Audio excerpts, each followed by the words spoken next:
What you're seeing may look like a simple canopy, but it serves a greater purpose, and it was custom built around a fully operating water waste treatment center.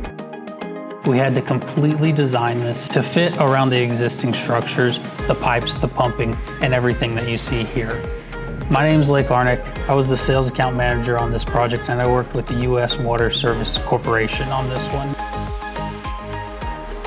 The customer needed overhead protection for the existing equipment, but the structure couldn't interfere with the access, the maintenance, or the surrounding piping. We were able to come up with the perfect space need solution for them in this area. Finished structure protects the equipment from direct sun and rain while keeping everything visible and easy access. And most importantly, the customer was happy with the end result.